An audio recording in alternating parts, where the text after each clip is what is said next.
Wondering your take on Macho Man promos. I have heard he was crazy about going over matches beforehand, but seems like the promos were out of left crazy fucking field. Cocaine? The madness? I don't know. And who could forget his greatest one-liner of all time at Halloween Havoc 95 with Mean Gene? Your mustache is crooked. I don't even remember that, so I guess I forgot.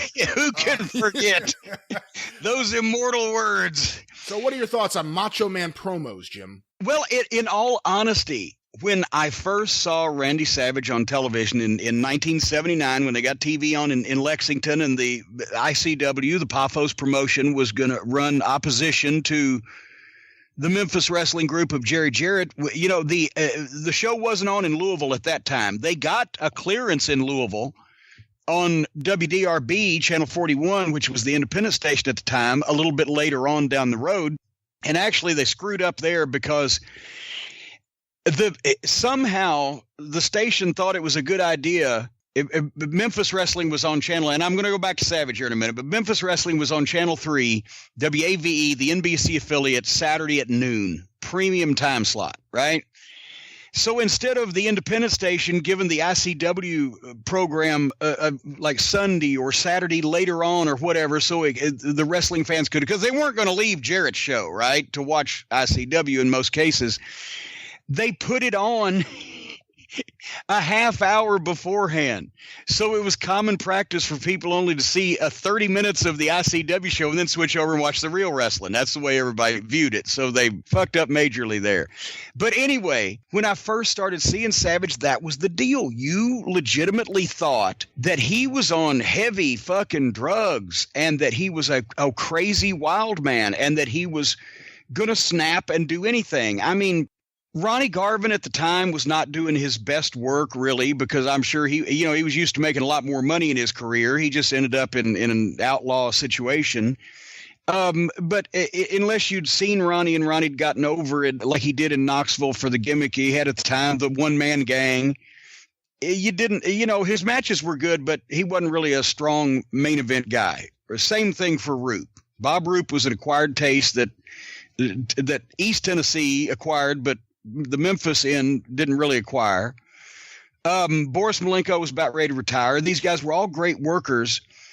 And Lanny, to be honest, was even, it was a little, he was such a do-goody babyface even then with that voice that we all thought was put on until we met him and found out it was real, right?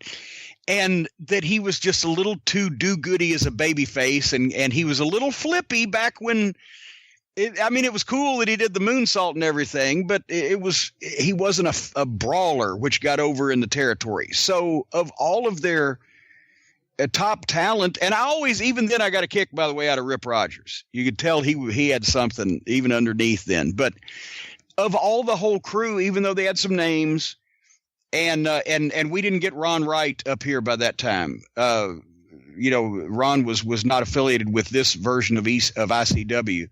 Savage was the star. Savage was the star of the show, and the reason why. And when they got Crusher Broomfield, who later became One Man Gang, holy shit, he was like a brand new. It was a takeoff on Crusher Broomfield, because he was a brand new Crusher Blackwell the way he could move. But Savage was the star of the show, and the promos. I thought he was on drugs, but then I realized that if he was on drugs for every promo he ever did for the next 10 fucking years or whatever, he would have died by then. So no, he was so intense, and he knew what he was kind of going to talk about, but you couldn't write it for him because the way that it was delivered in those short sentences and outbursts and inflections is what made it. Sometimes he didn't even have to make any sense, and you still kind of got what he was that he was driving at, and it got over with you. But he was the star of the show from day one. It wasn't even close. Space is the place. Freak out, man. Yeah, March 13, 1979, Halifax, Nova Scotia.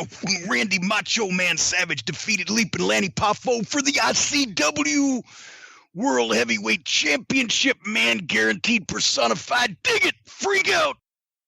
I didn't know that. Celebrate. Well, now I know that there's a phrase that if I say it, Jim just goes into Randy Savage. I'll hold off on saying it again.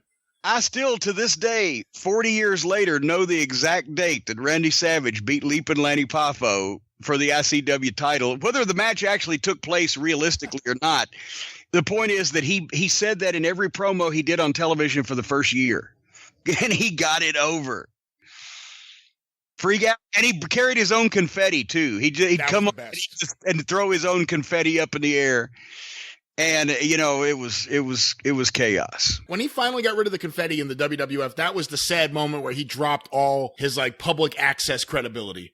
Yeah. He just oh, come on. That was the cheapest part of your act was my favorite part of your act. But the Nova Scotia thing, him and Lanny did work up there, didn't they? They did for Al Zink. Wasn't Al Zink running Nova Scotia back then? The Maritimes. That's they had got booked through Nick Goulas, I believe, because a couple years earlier, I've told a story that they booked in Nova Scotia for the summer run because they would start up in the spring, which up there is May, and they'd run through the fall, October, and then they'd take the winter off because people are under 6 feet of snow. So for the season, they would always bring in American talent. And a few years beforehand, they brought in Ricky and Robert Gibson and Phil Hickerson and Dennis Condrey and David Schultz from Nashville. And that's when Schultz had to save Phil and Dennis because they got cornered by the cops and the fans, and he got them out of there with the hockey stick. And they left the territory.